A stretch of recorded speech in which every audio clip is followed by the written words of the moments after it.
Reaching it Just is. people It's talking. just a couple nerds who think they can make a video game, It's you. talking about making a video game. Oh, now it's updated. Now we're a talk show. Now we are Like, officially a talk show. like You know we what know I what we're should talking do? about. You know what I should do?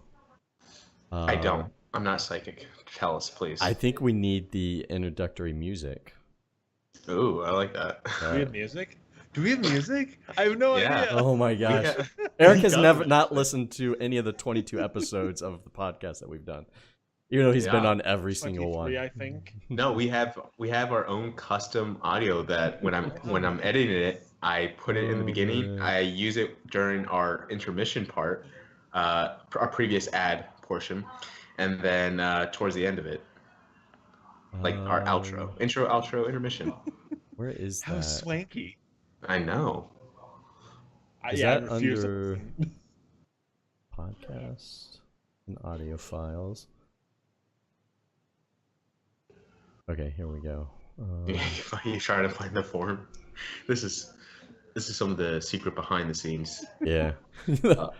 for recording a podcast. This is no different from when we're actually doing it, like official recording. Podcast music. All right, I'm gonna go with open. All right.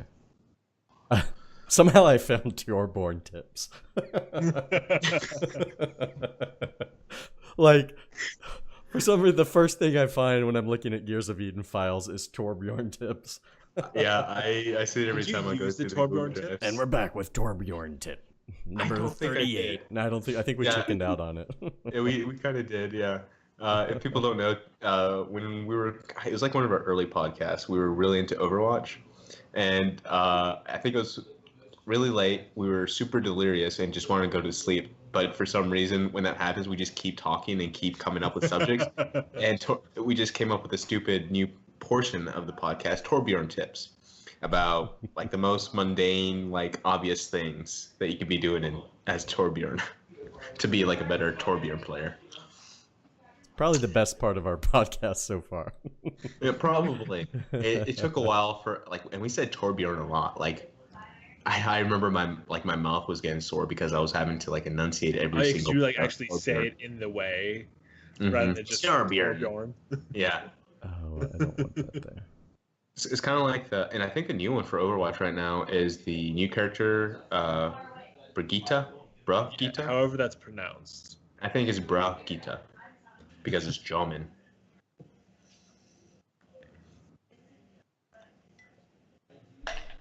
Okay, we ready? I'm gonna try this. We're gonna see if the music plays, and then that'll be our official start. I'm adding it into. I probably don't have to do it this way, but I'm adding it in OBS. The suspense is making me kind of like get in like a action position. Like as soon as you do it, I'm just gonna like race off. All right, I'm gonna see if it works. The only thing I know I'm is really just to worried do a he's gonna play transition. like something from the podcast, and I'm just so ready to turn off my sound. Like he's gonna trick you. Like you have the hand over the keyboard. I think the music is playing, but this is not. We need to be able to hear it, so let me do it a different way. Great. Hey, look, we're getting this stuff out of the way. I Like, think you have to other make people mistakes. heard the music out there probably, but not us, so we can't. And they're like, to it. oh, the music. They're like, oh, the podcast started. Hey, oh, we can hear it. I guess I can just play it from here. Yeah, apparently it blew Ogre's ears off. You guys hear this? Oh, you don't hear it. No. Oh, Okay, yeah. start I'm saying muted, that's stuff why I now. can't hear it. Michael, go. Okay, yeah, okay. Welcome to the Reach and Eden podcast, a podcast involving the development members of a game called Reach and no. What's see, the name of the we got- game? Then we got to do the whole takeover again. All right, so Reach and Eden. This is a podcast Here we go. We're the three developers for a game called Gears of Eden, which you can obviously see on the screen if you're looking at this instead of just listening. Basically, we talk about game development, specifically about our game, and then we kind of talk about inspiration in games, but we're probably not going to get to that because this is a super test, like a super early test, and we're just trying this out for fun. Joining me are the usual members. We have Sledge, the director of the game. How are you doing, Sledge? Oh, I'm doing great. I was just chilling here at the computer and Yeah. Yeah, just having a good fun time. playing Yeah, some Us- games. Yeah. playing some games. Chatting with some buds. Chatting with chat. And then we also have the lead writer for the video game, Eric. Hello. How you doing, Eric? Hello. Do you remember early when we were doing the podcast how you always wanted to do like a straight monotone introduction every single time? Eventually, you just gave up on. Yeah. I actually kind of miss it. At the time, I don't miss it. I mostly just thought it was a really funny joke. Like, at the time, that was just like my humor. Not that joke. Now you've matured. That's the old you. His humor has evolved. Now I'm really into that GIF that says why did you say something so controversial yet so brave? And it's just that guy just like laying back like basically high as he's saying it. I think it's the funniest thing in the world. Yeah. Well, I will say I do appreciate. I think what you do now is you just try to do a bit on my bit, which is quite fun. So, yeah. So, if this is your first time listening, basically, I just told you what we talk about. But we're going to be talking about some of the game development points so we're coming right off of Sledge doing his Twitch stream. Kind of just playing the game like he usually does, going and finding bugs. But on the podcast, we pick specific subjects that we want to talk about, and we bring it up, and we have a small discussion. And that's the power of editing, when I can just kind of fix that. So we're going to be talking about some of the bug fixes with the UI. We're going to be working on some of the alerts, and I think someone put a joke here, but Gears of Eden 76. But I don't know if I was excited about that. I don't release. Okay, I'm glad you made that. All right, I was kind of half concerned because I think I was gonna make that same joke, but it was already there, so I thought whether I forgot it or if someone else put it there. So no. It was like sleep deprived. You need to having a lucid moment. You need to check out the Twitch clip. The origins of Gears of Eden 76 are explained. Get wrecked scene. What happened? Yeah, right. If you two guys coordinate right, you can make it look like you're both punching and slapping Sledge about. I don't like that idea, Death Man. I don't know which direction I should be pushing my punch to. Did I mess up the scene? I need to move a little bit like that and then punched. I punched him. It's up to you, Eric, to do the same. That's such a weak punch. I can already tell. Yeah, you guys. Oh, I know what happened. Hold on.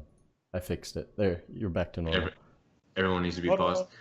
Actually, I'm looking at the stream right now, and it kind of reminds me a little bit of like the Brady Bunch. I was gonna use a Brady Bunch GIF when I was posting this on Twitter, but I didn't. That would have been great. It would have been great if I did. That would have been so much more better of a connection.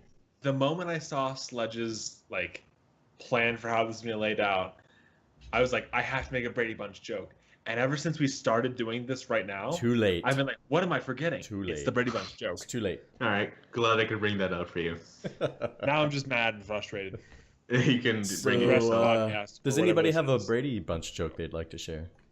We'll put it in chat. We'll try to see it. All right, so let's do some game dev talk, because I assume that's what people want to hear us talk about, since we're game developers, or at least we pretend to be. We pretend to be. So the bug fixes with the UI. I think you were showing me a little bit of that earlier, like kind of showing me like the new like Centriforge and the tabbing and everything. Yeah. Correct. Yeah. So this is all in preparation for the new graphical UI update that we're going to do, but we're getting some of the functional updates in place first. So the tabbing is new, and some of the interactions that you have with that when you are with crates or the storage container or the drone Rex.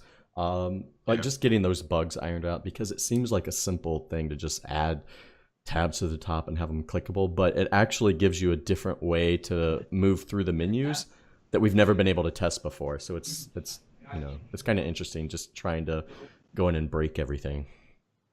Yeah, I think that's the weirdest thing about game development that I've discovered as we've been doing this.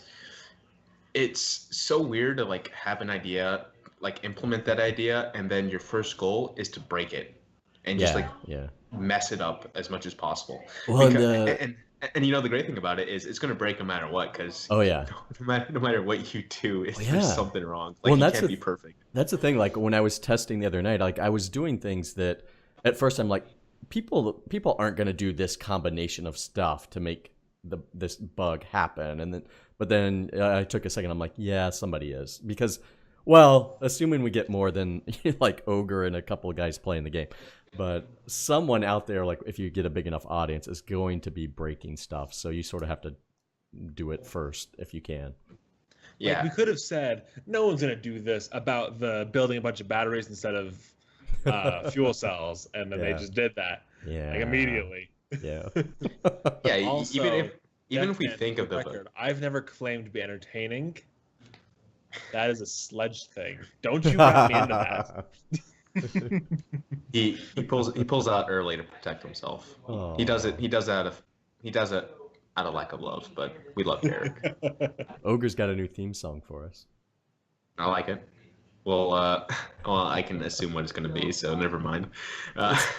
It's a story of a lonely well, robot.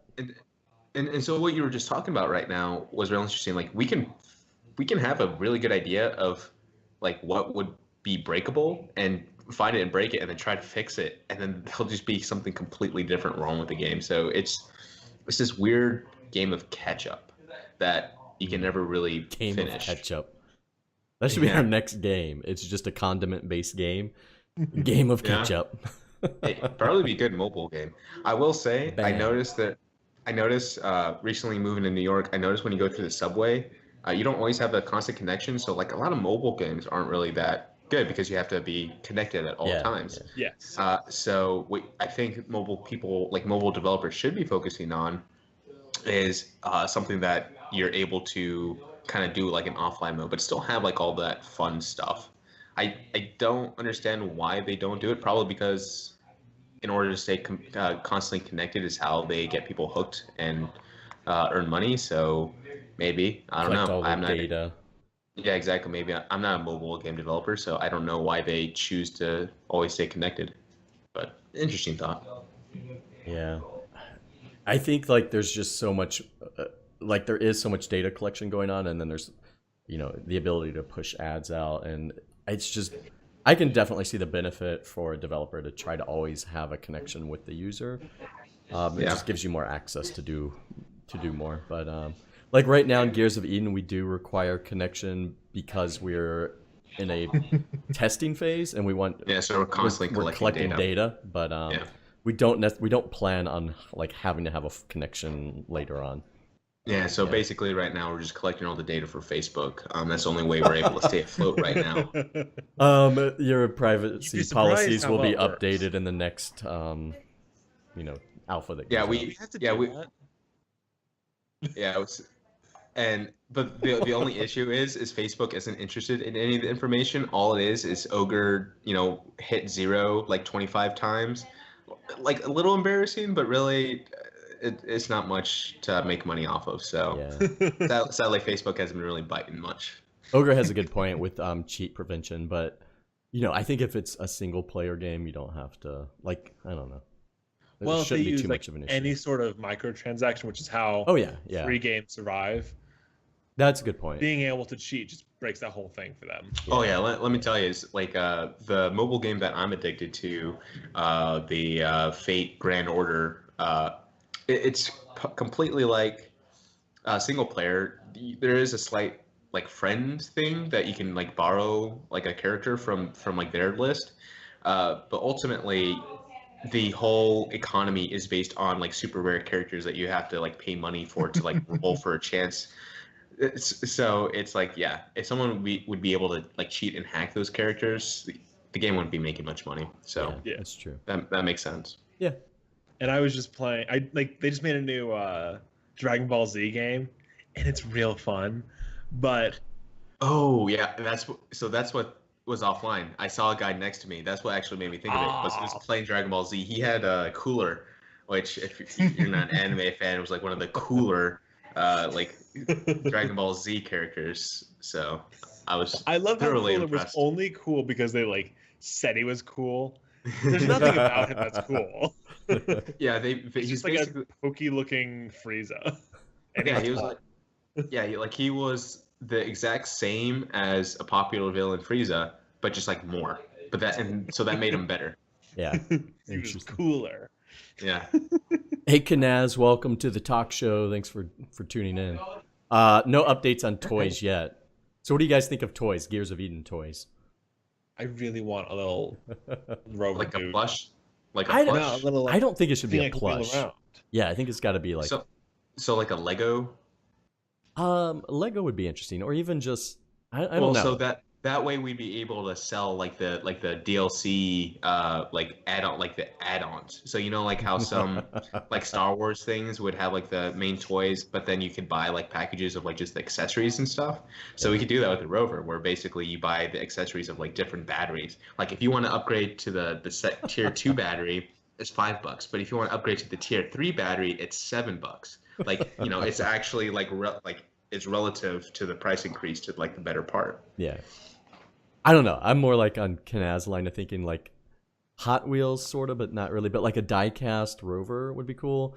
I mean, the ultimate thing would be like what's the little like Rover robot that came out recently? I can't remember the name of it, but it's like a little toy robot that drives around, and that would be pretty awesome. But man, RC? RC, yeah. no, it's I mean, we Yeah. could also do that. Maybe you know how some action figures like you can push something on them and they do like a cool little action. yeah, What maybe we could do is we have like a little crank on the side of the rover and then like it's attached to a drill, and so people can like drill in real life with their rover. Like With a real drill. Yeah, like with a real drill. Cosmo. Look up Anki Cosmo. That was ANKI. Monkey's- Oh. Yeah. ANKI, and then Cosmo is COZMO. COZMO. Yeah, I'm not familiar with that, but Oh, I've seen this. They had like they did a Twitch thing where they had like this live stream where the robot would like try to work out these puzzles, and people could vote and tell the robot what to do. It was sort of interesting from a marketing perspective. But it Yeah, was I think it that's- was like a weekend event. It was a long stream. so I'll tell you from just like kind of like a business minded aspect of it. So that's definitely marketing. Those people aren't going to be making much on that. When you're thinking of like merchandising, merchandising is king. Like a bunch of franchises, their fortune is made on their merchandise because Oh, yeah. they're able to make it like at cost, like below cost because they Yeah. do it in bulk, Yeah. and then people are able to buy it at like with a nice premium to it. So it's really about like finding that right balance of something that we could easily manufacture, but also something that people would like. Like plushies are pretty good when you get Yeah. like when you have to get like a huge factory though for them, because otherwise you're having to do it by hand, and then that becomes more kind of like an Etsy, Yeah. collector little thing where it's just like handmade one by one, and that would take forever to fill out and make a profit on. Yeah, it would. Man, those little like flying drone guys we have in this. I would love a plushie of that. They like would one, make a like, good you plushie. use Oh, the yeah, neck crap. pillow. Uh-huh. The neck pillow drone. Ogre has a good point. Like a 12-inch 3D printed version of the rover. That's like pretty easy probably to do. Yeah. And there's so many vendors doing 3D printing now that you could probably work something out and make it affordable. Or we just buy our own 3D printer, and then we like expand our business, and then we just completely forget the video game portion of it and just become like a popular 3D printer company. Life-size rover. Okay. I will say- Life-size rover. I will say, I think the majority of my jokes, whenever we talk about doing something else associated with Gears of Eden, is to ultimately abandon Gears of Eden Oh, and yeah. just focus on this side project. Like, I'm so ready to jump ship. I don't know why that's my first go-to. You're only here for the podcast. Yeah. The podcast, and then the podcast itself is a means for just doing something else entirely altogether. Yeah, I'm just using everyone.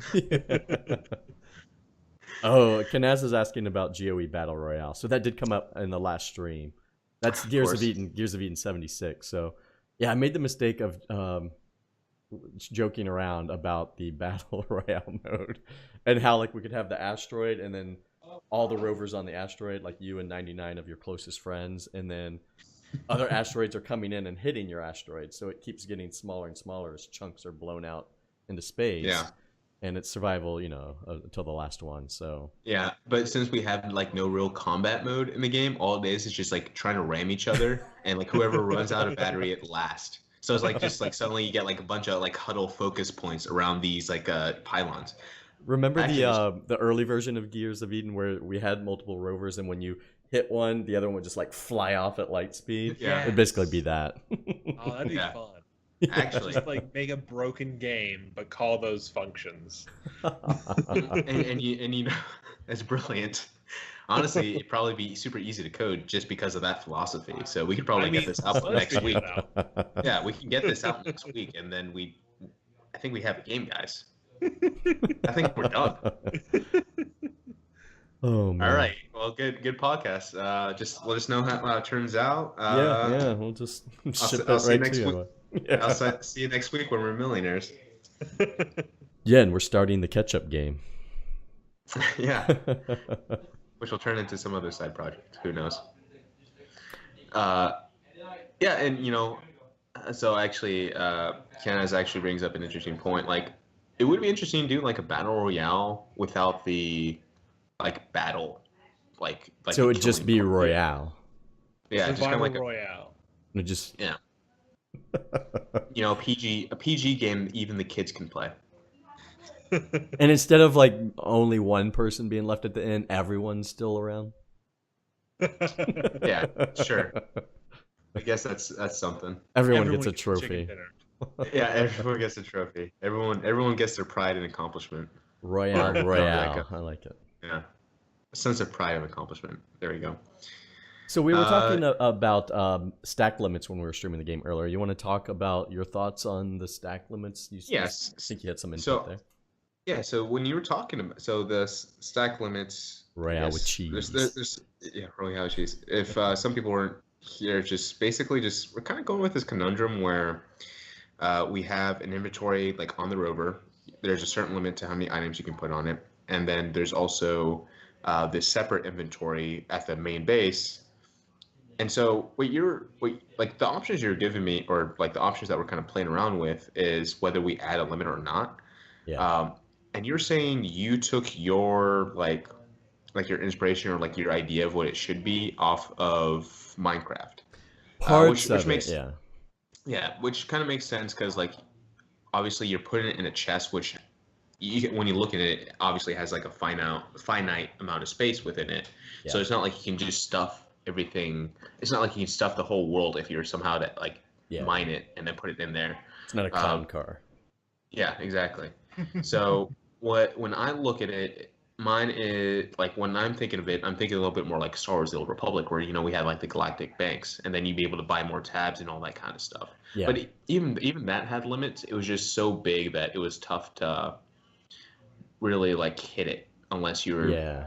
a person who just bought so many things that you actually stuffed every possible slot. Something I had a different. lot of costumes in there. Yeah, I'm sure most people did. Yeah, well, So- I think the difference in the two systems and what we have to make a decision on is like because that system, you're right. It's like you have one place where you can basically store a ton of stuff, right? But then a lot of other like your personal inventory is more limited, like what you can carry with you at a time. Even though for SWTOR it's pretty high, but I think you had to upgrade that too, right? Like you started out with less slots and then you had to upgrade. Yeah. Yeah. Yeah. And then there's other systems where it's like you don't have a central place where you can store everything, but you craft storage containers that you can have in multiple locations. So instead of having like one big dump of all your stuff, you might have like smaller piles here and there. So we haven't really talked about that. Like we have storage containers in the game and we have crates. We haven't talked about if you'd be able to craft those items at some point. I guess like more in a Minecraft style, and then put those where you want them. Well, I'll say it's better to look. I think the way we need to look at it is how the gameplay wants it to be, Because you're saying on the stream when you're going over the game like development, whatever, the bug finding, you were saying that you never hit like the 64 limit, so that's why you brought it down to 16. Yeah. And See ya, Ogre. like just the see ogre, the See, ogre. I said everyone's gonna say it. Good job, Everyone's everyone. gonna- That was we gotta be well careful. coordinated team. Yeah, it's very like oddly paced in between them. So when we're talking about like deciding the limits and everything, I notice whenever you play the game, the resources are always very tight. It's not like we ever really get a surplus of materials. Yeah. I assume that may be a little different when you start starting getting like further in the game, so you start getting drones and stuff. Exactly. But I also think like the way it kind of like the gameplay it is now, it's all about like time management and being as efficient as possible. So I think when you start like increasing the load, that's just when the game mechanics itself just start. I think the game mechanics are forming itself already just by what rules we've put in place. So maybe we do have a finite amount of space within that Center Forge because I mean we do want realism in certain areas and realism not in certain areas. But I think in this situation, probably realism is the better way to go because it's more in tune with what the gameplay and like the spirit of the game is right now. Yeah, and there's I think to your point, it's hard for us to do a lot of like the theory crafting in terms of the balancing because there's like you're right. It's very tight right now, but go ahead. Yeah. It's all attached to this economy that doesn't exist yet. Yeah, exactly. It's like shaping. Yeah, it's. Yeah. Like as we're talking, I'm trying to like figure out how your interaction with like your stockpile of resources is going to evolve as you're playing through the game. Yeah. But and I can come with like cool ideas for features that you can unlock, but I can't figure out how to like really center that into something that is both challenging but not like cumbersome. Yeah. Like the most immediate example I see when I'm playing is that when I'm taking parts off the rover, I'm putting them in the storage container. And then that is quickly filling up because that works the same as the Forge where it has limited number of slots. And if I were able to take those and recycle them, which is something that we've talked about doing, then I would have more resource, like another way to get resources, right? So all those things change that economy and change that balance. And until we get, those systems in place, we really can't do the balancing and the play testing fully. But it's good for us to have some concepts in mind that we want to test out, which is sort of what we're doing now. Yeah, and so I think in terms of that, I think the system we have in place is fine because right now it's just basically changing the number value of how much we can fit in it. So I think the route to go now is just stay flexible. Yeah. And some ideas that we've had and that we've talked about and some people in the stream have brought up is that, we could do a system very similar to ours where we restrict objects by volume, and it would be as simple as, changing, right now it's a item quantity, so let's say it's 50. Instead, you could make that a volume, and then we just have to assign a volume number, with each to item. every object. Yeah. So maybe like a motor takes up, 3 units, and a piece of iron takes up 1 unit. So it'd work pretty much the same, but the math would just be a little different. Yeah. To answer Deathman's question real fast, I imagine we sort of like put it into a. If you played Mass Effect, there's the codex in that where you get the lore items and you can go like check them out in there whenever you want. I can't imagine that we'd want to have you just carrying around all those extra objects in your inventory. That just seems like clutter at a certain point. Yeah. Yeah, and then like it gets to certain points like, well, this lore story isn't as interesting as this other one. I guess I'll drop this off at some random drone. So here you go, buddy. Yeah. Yeah, I agree. That should probably go into a separate storage system. Like once you consume it in some way. So when you hit like the read button or whatever, it can just go out of your inventory. Yeah. Yeah. Yeah. What else? Anything else in chat we need to? Oh, Karen. Karen. I don't know who Karen is. Karen. Oh man, I think it's like Carolyn. Karen is Kylo's like administrative assistant, I think. I can't remember. We had this ongoing joke about Karen in one of our streams one Oh, night. okay. I thought it was a behind the or beneath the mask No. joke. Yeah, well, yeah, the Kylo kind of threw me off too, and I'm glad to know that it's basically in a similar vein as our Snoke's throne room conversation. Canon. Well, it is. So I It's think definitely a canon thing. so. So our little discussion is a little more valid, is what you're saying. Yeah. Oh yeah. So yeah, Definitely. this is basically like my idea that Kylo doesn't have time to be running the galaxy and is not really that interested in it. So his like secretary Karen is really doing like all the work and like ruling the galaxy. Like, Yeah. and Kylo's just like, Just- oh, do I have to meet with the Trade Federation? Can't we just kill them all? And Karen's like, fine, I'll do it. And yeah, eventually she's the actual like kingpin behind Yeah. everything. Kylo's just the face of it all. She's got like the button for the new Death Star, and she's just blowing planets up here and there. Yeah.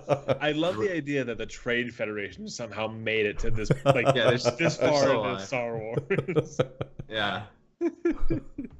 Very very hopeful. They learned their lesson real quick, I guess. Okay, so all right, the next thing is kind of a twofer. It's actually a little bit what I wanted to discuss, but the user alerts that you're talking about, where as certain objects like lost their durability and Yeah. would need to be like attended to, there would be a game notification that is very easy for the player to see, so they would be able to then What was address that? that was my phone, Oh, which okay. is super unprofessional because all it did was show me the weather, which is 86 degrees. Ew. It's nice and warm here. This weather With no update AC. brought to you by Michael's phone. Time and Yeah. temperature. Yeah, for New York. So very specific, like Yeah. thing. So what were you saying? You were talking about alerts. Oh, Speaking just like that. speaking of alerts. It gives you alerts. No, so yeah, so having those alerts made me think that it made me realize that we have a lot to do in our menu. Like Yeah. we're constantly bringing the menu up, whether it's to check the resources, check the durability. So it just leads to, or what I'm afraid it leads to, is kind of like menu fatigue, where you're just constantly looking at the same thing over and over again. Where Yes. maybe we need to find a way to integrate it a little bit better. Well, that's part of what this notification system would be. Yeah. Yeah. So like you can go into it when you need it, but you're not like checking it all the time to make sure like, do I have enough of this? What's it called? Durability. Durability. And so you know when you need to change your things, Yeah. like Kanaz Core is saying. Yeah, I think it'll help a lot. By the way, we just got a follow from I don't see it in front of me now. Scrub. Thank you so much for the follow. Thanks. Glad to have you here. This I is something don't new that understand. we're doing tonight. We're doing a talk show, but Yeah. Yeah. I guess he's not like appalled by our faces. So yeah, thanks for the wow. follow. That's Yeah. awesome. Yeah. So we're Must not be talking looking at about top left corner. we're talking about alerts. Yeah, like that's my hope, is that it keeps you out of the menu a little bit more, because you'll have some icons showing you that parts are going low. So Mhm. there's a question of how much do we want to show there. So like, is it one icon that represents anytime you have a part that's like in the caution zone? I think that makes more sense than having like 3 different icons show up, because you have 3 parts that are in the caution zone. But But If, how? like, Why? If you so get a point where like three parts are like triggering all at the same time, we can have like a special thing for, hey, check your parts. yeah, Like a special notification specifically for that situation. Basically, it's like, hey, fuck up. How did you let this happen? Like, let's like fix if this. there's Very 8 confrontational. caution signs and your little heads up at the bottom, that would be bad. So like I'm thinking like every a time, yellow like, and a red. So if you Well, have okay, Every something time in we get caution. like on Slack or on Skype, and like someone says something in the chat, and then I get all my notifications all at once, Yeah. because for some reason like that's when Windows wants to like start telling about stuff. Yeah, exactly. It's Same been saving thing. it Like up I was, for you. like I had to like take a moment to like go through my notifications to make sure Facebook wouldn't keep popping up when you and Nick were talking about the book. You're like, okay, I get it. You guys are talking. I'm not part of this conversation right now. But well, what I wanted to say was the way I kind of have it in my head canon right now is the alerts are basically kind of like the voices that we hear in our heads, and so that's why like my like if that was my like alert, like parts of my body were deteriorating. It's like, dude, how'd you let this happen? Like you shouldn't have eaten that second slice of pizza. It was so oily. Just go to bed. And honestly, Don't say more. and honestly, I think this is why the rovers are so much better than us. Because if we had a similar system, I would have realized my gallbladder was having some issues, and I could have avoided that whole thing. So thank you. I recently had my gallbladder removed, so I Well, you kind of did have a notification of it called pain. yeah. Lots of pain. That's our version of it. Yeah, it's just a little bit of an alert. It's not going to tell you exactly what's wrong. Yeah, it's a very delayed One alert of where these I have to organs I have to needs to spend the come next 3 out. weeks at the doctor's to find out. Oh, it's your gallbladder. Oh, yeah, it needs to come out now. You've been in pain Yeah. for 12 hours. Hmm. Fun. Ouch, But ouch. I don't know. So what do you think of that? Like the alerts being kind of like the inner voice. I don't know. I guess that makes sense. Could could have like a snarky, like sassy voice to it. Right, because right like, now check- I've just I been don't know picturing. how- I Go would ahead. want it to be very clear. Yeah, Like I wouldn't want like our characterization of the inside voice to like override the message what we're trying to try to convey. Sure, Yeah. sure. Deathman has a good point. Like you could have like a little map of the rover, and it highlights Yeah. a part that's wrong. I've been picturing it more as like a dashboard alert in your car. So Yeah. something that just where you alerts you, like, hey, this thing is needing attention. So, with that said, the oil change light is always going to be on, no matter what you do. You just need to take care of your car. It's been 20 million miles since your last oil change, or a few hundred what's, years. Or what's the most common light? It's just like it just says like alert or something like on the Tire, dashboard. tire Like pressure. yeah, tire pressure. Like there's always like one little light on every car that just pops up for no reason. They're like, Yeah. I checked the pressure, it was fine. Well, for some people, it's the gas warning. Service know. light. That's what it is. Oh, Kenneth. the Thank you. service light. Yeah, it's like okay, Unless- great. I know Unless it needs you're, service. one of those people that drives until the gas is empty. Dude, before I moved to New York, for some reason, I got myself in a bad state of mind where, on 3 separate occasions in the same like 2 weeks, I drove until I was basically out of gas. Like I don't know how I made it to the gas That's station bad. each of those times, but I was just like looking at my car, just like gripping my gripping my wheel, and just like going as like slow as possible. It's the worst feeling in the world.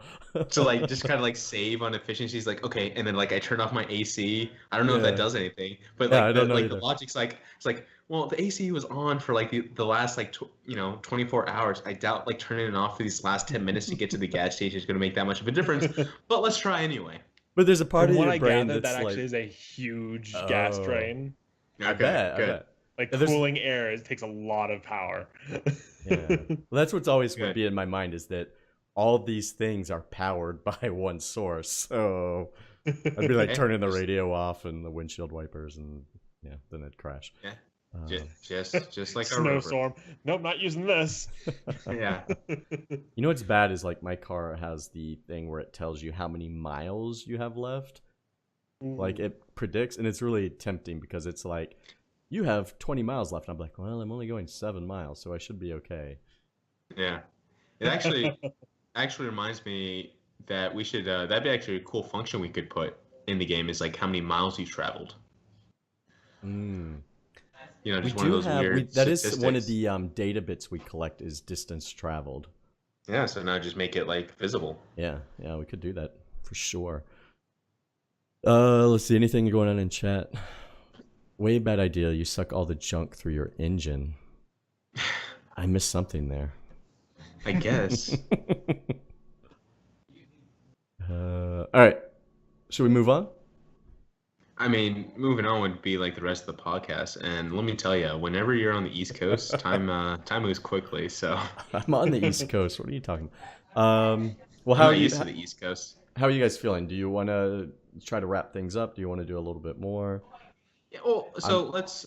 I say let's save the inspiration of the game stuff for like like a Reaching In actual podcast, let's just talk about some like the game development stuff. Sure. So we were just like in like the game dev scene. So I assume you guys, since you were joking about the Gears of Eden 76, I assume you saw the trailer, right? I did see the trailer, but I also have not played a Fallout game, so I'm not as informed as some other people. Then you would be perfectly fine with whatever they do with the game because Yeah. there was some controversy. Some people got really excited that a new Fallout game was announced, and then the following statement by the developers kind of indicated that it would be slightly different from past Fallout games, and that got people really worried. Like, more worried than I think they should be for something that just got announced. I'm thinking it's going to be like one of those survival games like Rust or Ark or The Forest, where like you're out there, you're building stuff, you're making everything. Yeah, it's just kind of like and so apparently Vault 76 is one of like the only like actual like vault facilities. Every other vault like is always like a joke attached to them, except for a couple of them. And so 76 is basically like a reclamation vault where after 20 years they'll come back up and like fix everything. And I think someone joked like 77 was one with like puppets and everything, which sounds interesting. There was actually a comic about it that I found that was pretty funny. Yeah. And mortifying.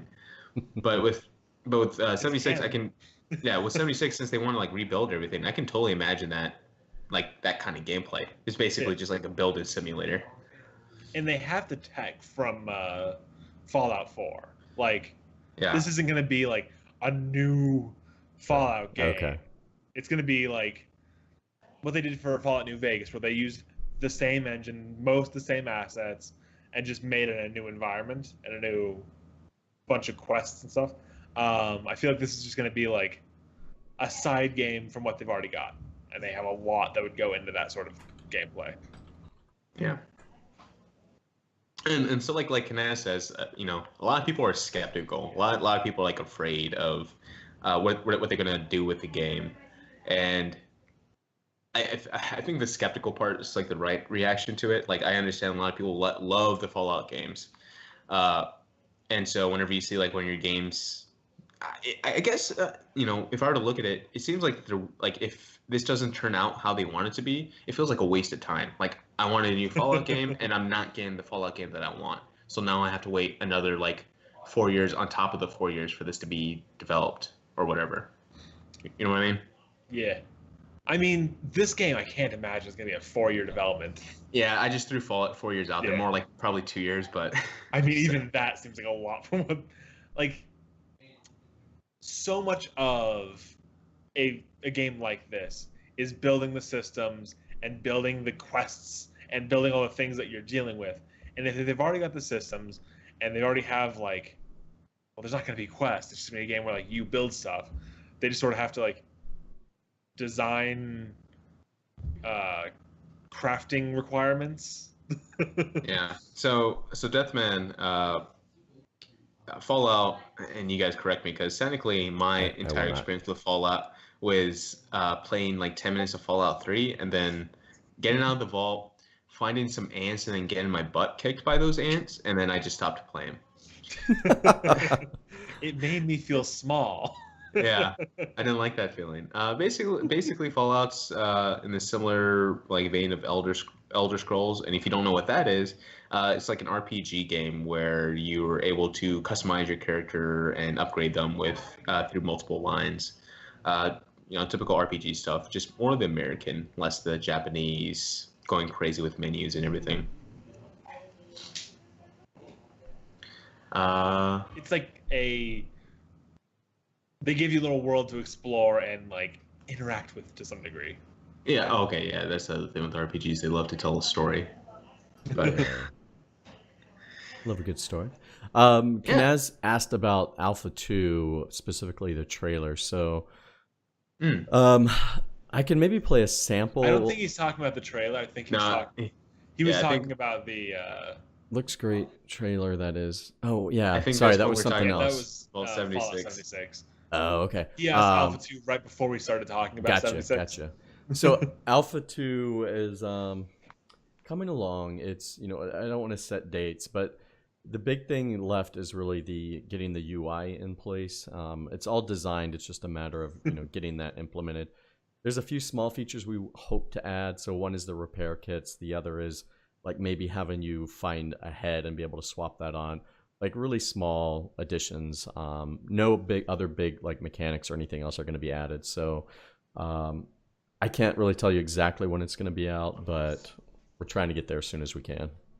I will say I think the general direction where the game's going right now is we're trying to less add so many new mechanics and more polish everything. Yeah. Because at this kind of stage of game development where we have basically like no backers, this is all kind of basically volunteer work. We're trying to make the game presentable. And I think that's what the issue with like a lot of indie developers have is making the game presentable and making people see like their vision of things. Yeah. So that's why you will have like thousands of, games that look very similar and bland because they just have like a general premise and like a cool elevator pitch, but beyond that, they never make it presentable. Yeah. And especially with where we're going to be for Alpha 2, like I feel if you've been watching our streams, you know pretty much what it's going to be in terms of the mechanics. So you're going to be able to go and gather materials and craft stuff, but we're basically like pitching a narrative game that's not going to have very much narrative in it. And it's going to be missing things that really help it feel good to play. Like you're going to collect all this stuff and upgrade your rover, but you're not going to have a reason or a motivation to be doing those things other than that is the gameplay that you're given right now. So it's going to be missing like, missions. It's going to be missing NPC. It's going to be missing narrative. So that said, we want to try to polish the pieces we do have. And basically we're at a point right now with Alpha 2 where, we're going to try to raise a little bit of money because we have a pretty small scope for our prototype that we're working on, but it's going to take us forever to get there if we can't raise a little bit of money and, get some people to help us out. Because we have a small team and like Michael said, it's volunteer. So it's all part-time for all of us.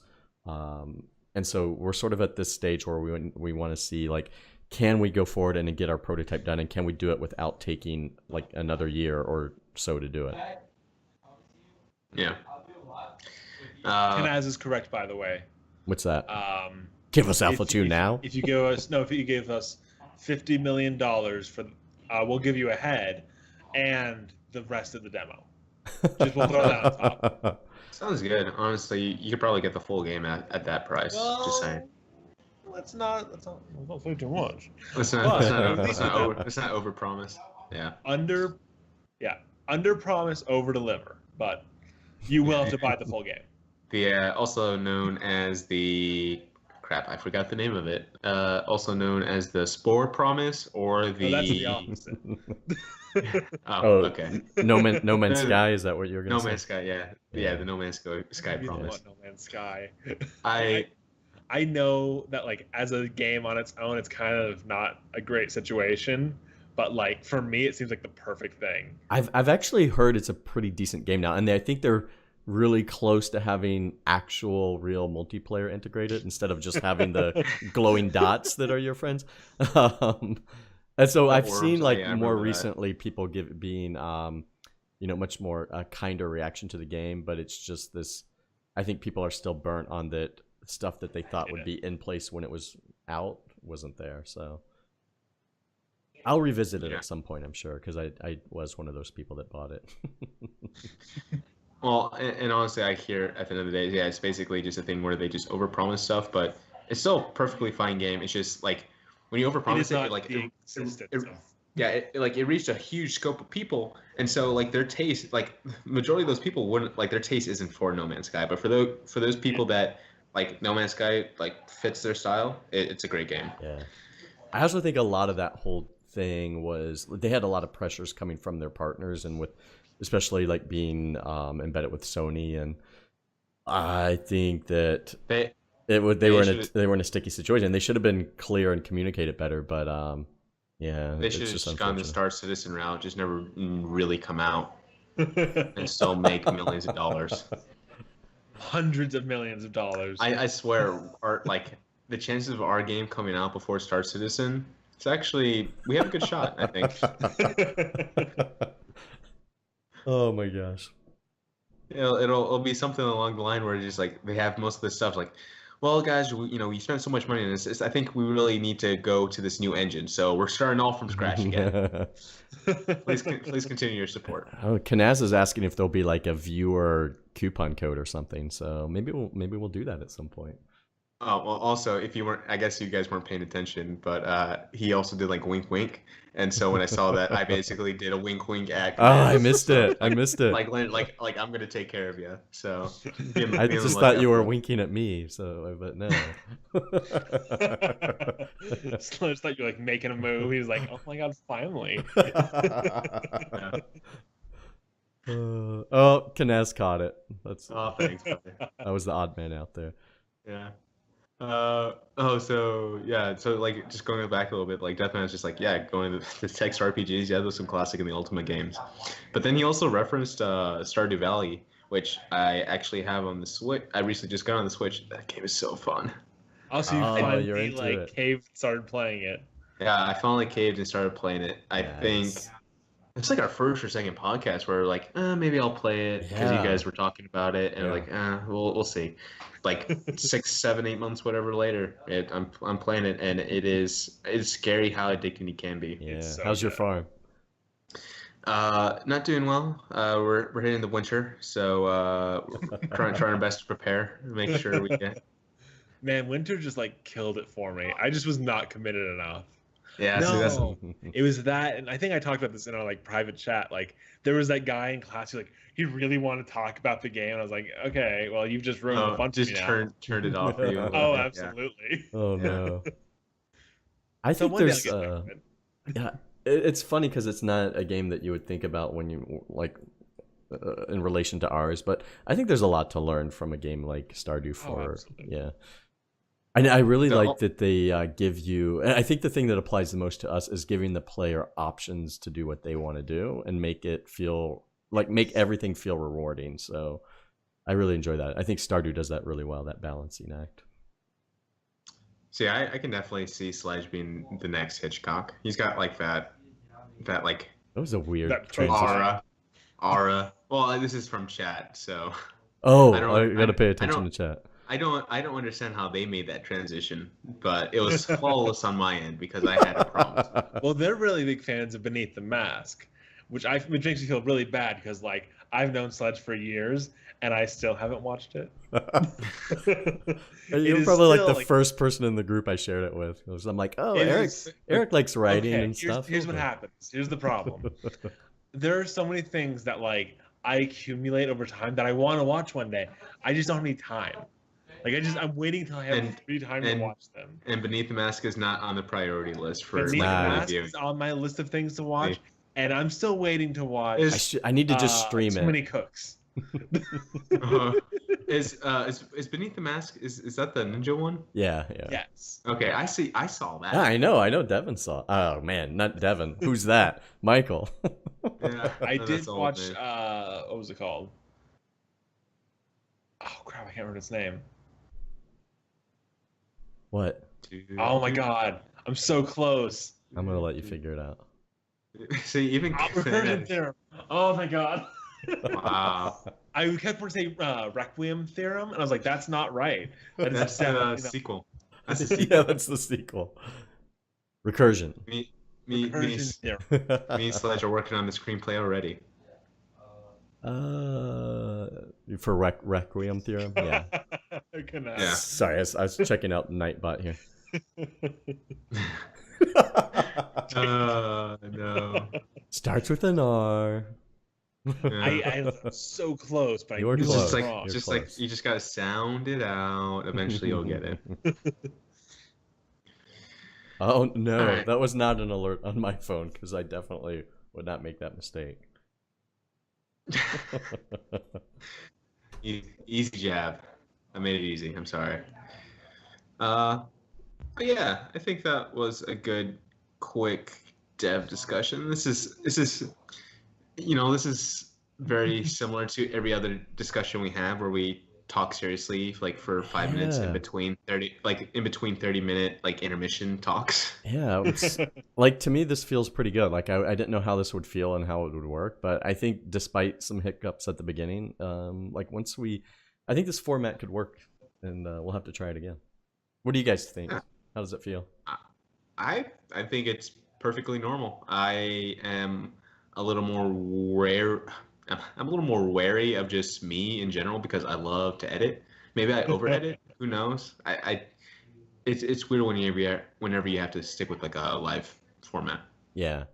Well, so that's Whatever something whatever we you should. say sticks. Would we want? Because obviously we're not gonna cut this up and publish it as a podcast, but like, would we want to do like the podcast in this format and have Yeah, it be the I can ask. podcast, or do we want? Would you consider doing this as a separate thing, just on occasion?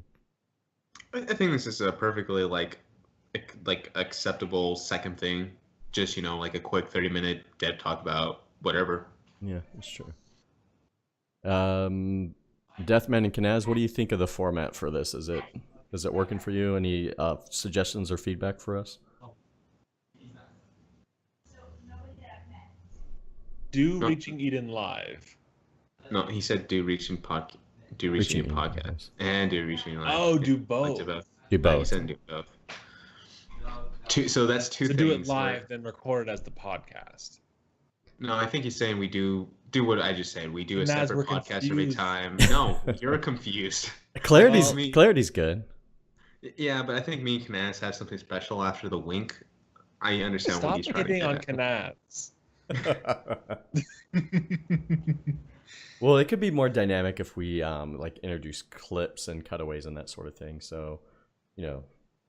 Great, Like- more things to add, more complications to add. You I mean, have time, right?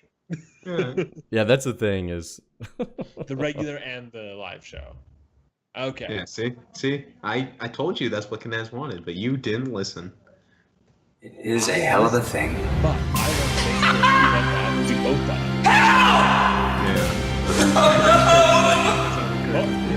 Yeah. It's really dynamic, yeah. Things are right here.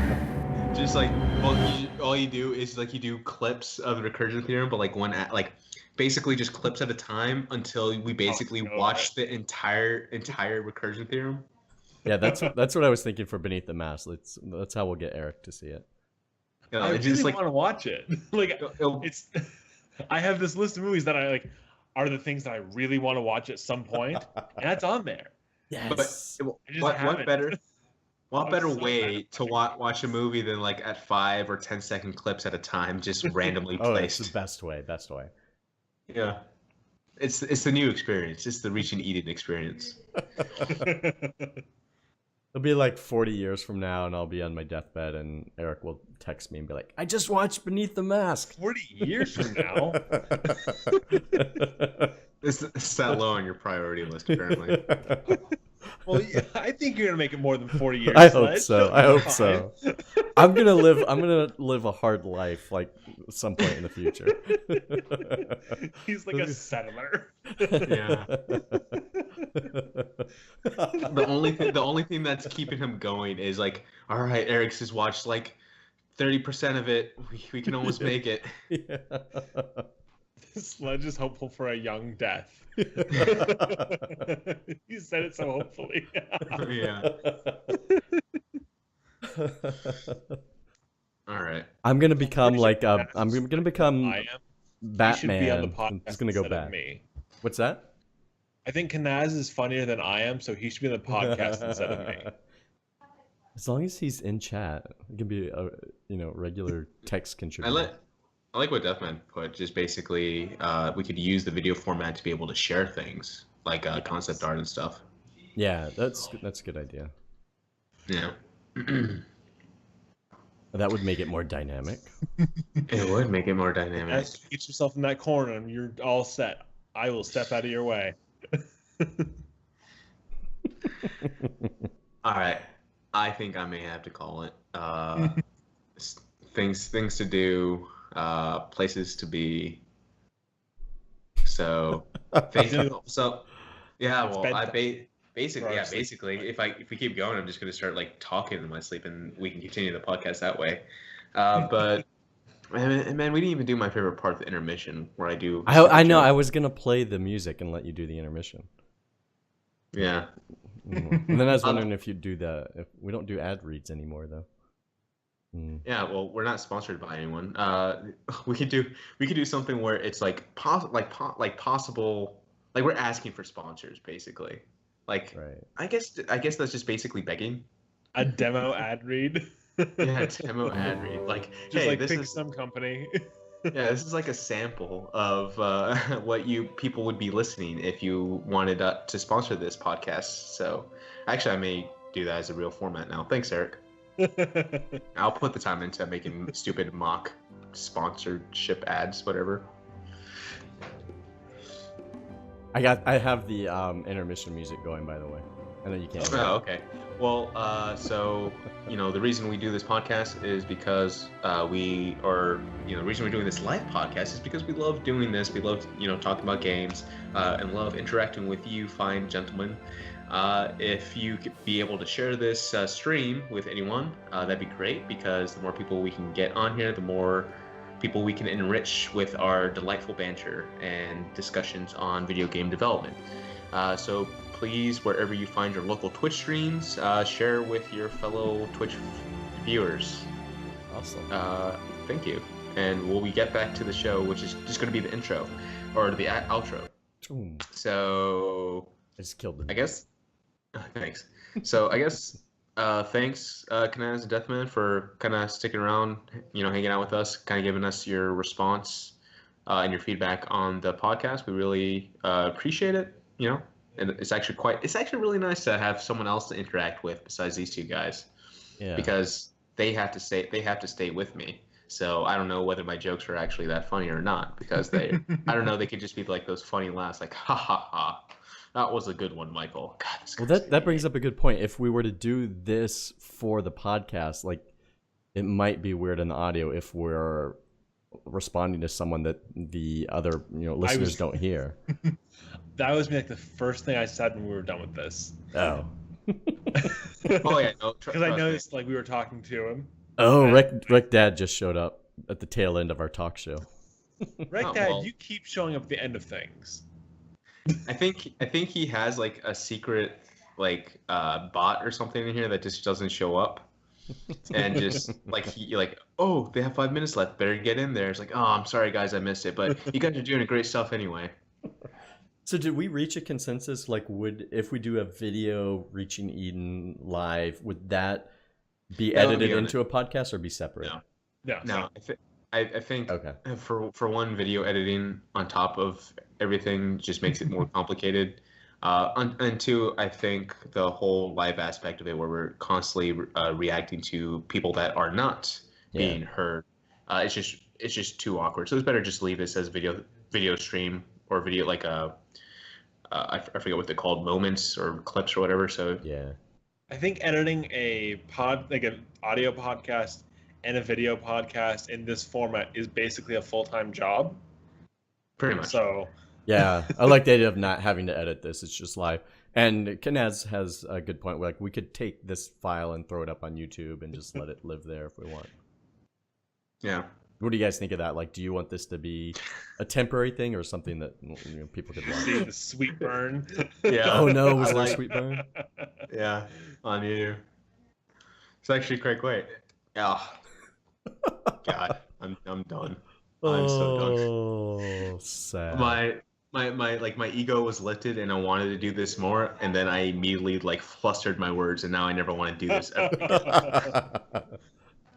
Such a quick rise and fall. Okay, yeah. So, thanks for joining us, guys. Thank you, Sledge. Oh, thanks for having me on the show. Yeah. Well, technically it's your show. Stream, No, think I wanna do it. Sledge I should wanna run in do the it. show since it's his stream. All right.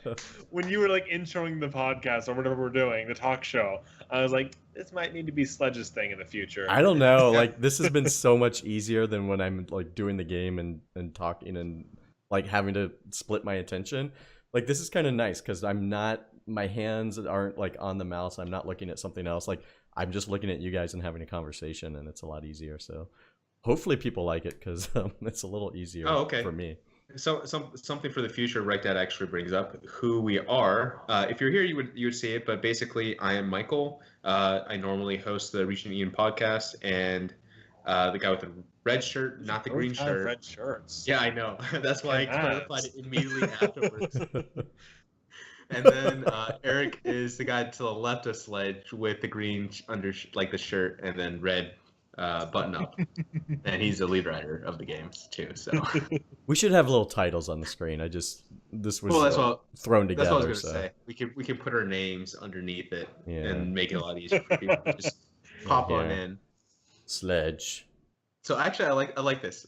Take some pressure off of me. Sledge, why don't you take the outro? Michael, Eric. Gosh, it's all reversed. I think you pointed it back the wrong way. Oh no, I know. I tried to fix it. I'm terrible. Oh, what we could do for like the outro, since we have the video format, we can start like learning the positions of where we could like high five each other. So Sledge would high five both sides of him, and I would high five my right, and Eric would high five his left. It's hard. It's all backward. Do you guys have your video flipped? Because I have mine flipped, and it makes this really hard. Yeah, kind of. So I got mine kind of working. I don't know. Eric is even trying. I've stopped. Okay, we'll slap. We'll see. And that'll be like the hard thing. He's like figuring out when to slap. Oh, we were super close, now though. Eric's ready. We were super close, Sledge. Like I feel like that was kind of like a half-hearted attempt. We should do these. Little fist bump. Knaz. All right. Yeah, we man. can just knock it off. So take it, Sledge. I don't know. What do we usually do for an outro? I don't have my cheat sheet like you do. I kind of tune out towards the end, so I have no idea what happens here. Didn't you already do the outro? You thanked me for being here. That's when Eric said that I should just like stop it and let you handle it. So like I did half the outro. So just say goodbye to Eric and then we're done. And then just say like the usual spiel. Do you not listen? Eric, thank you so much for joining us. What? Thank you so much for joining us, Eric. Thank you for having me. And Michael, you just killed it on the hosting tonight. Amazing job. I could not even tell that you were missing a body part on this episode. Well, that's very sweet of you to say. A special thanks to our studio audience, which is Knaz, Deathman, and it's like one of those sitcom things where it's like recorded in front of a live audience, kind of thing. Yeah, we should have that like in the intro. That'd be cool. Rec Dad says, since you're all here, nice work on the game. It looks amazing. So thank you so much, Rec Dad. We hope to have some visual updates for you soon, and hopefully it looks even more amazing. That's gonna be it for this little special live edition of Reaching Eden. What time is it? I might stream for a little bit more myself, so you can stick around if you want, and then we will do this again sometime. I'm not sure, but if you enjoy this, do check out our podcast, which is the same thing, but you don't have to look at us. Script for you. So, what does Knaz says? All right, guys, thank you so much for joining us, everybody. Thanks for being here, Eric, Michael, audience. You're the best, especially Knaz. He's perfect. Have a good one. We'll see you next time. He's like 99% perfect. Yeah, that's usually how my outro goes. So that's pretty much. Yeah, thanks, guys. And then we just plug all our stuff, which you can find below the video. So, but yeah, you can find more of this on our podcast. What's that? Sludge, I have a confession to make. Uh-oh. I think you and I should secretly make an adventure game, like a point and click one, like Thimbleweed style. Just throw me out of it. What's it gonna be about? I have no idea. Oh, I thought you had something. These past few weeks, I've been like, I bet Sledge and I can make a pretty cool adventure game, and I'm just saying it right now. I can revive the Beneath the Mask. Oh yeah, Knaz is ahead of me. Make the Beneath the Mask game. I can make the Beneath the Mask game. Michael, you stay out of it. That's fine. I've already seen it, so it's not. But who's gonna do the podcast for the Beneath the Mask point and click adventure game. It'll be Eric, which will be perfect. And we He'll might be never able to wanna do it get again. we might be able to get David Fox, and I'm saying that because he liked a tweet I made today. So Okay, here's the thing. That means you're best friends. Love Yeah. David. Okay. All right. All right. Great All right. guy. All right. But Let's. he keeps he keeps like liking when we talk about Thimbleweed Park. yeah. But the problem is, whenever we talk about Thimbleweed Park, we only talk about Ron Gilbert. We and need I to start feel so talking about bad. David Fox. All right, David Fox is great. It's David it's Fox. basically- It's kind of just like one of those. I forget the word of it, but he's like secretly calling for attention, and you guys just never want to give it to him. He totally deserves it. He does. Yeah. All right, we're gonna start. Okay. We're gonna start. Yeah, Everyone, yeah, go yeah, follow yeah. David Fox on Twitter. I actually did. Do that one thing. All right, later, guys. All right, thanks. See ya. Bye. Is it just gonna be me Bye. here awkwardly? It is. Oh. Goodbye. There's two Erics. No. Now he's gone, and people can see the beneath the curtains here.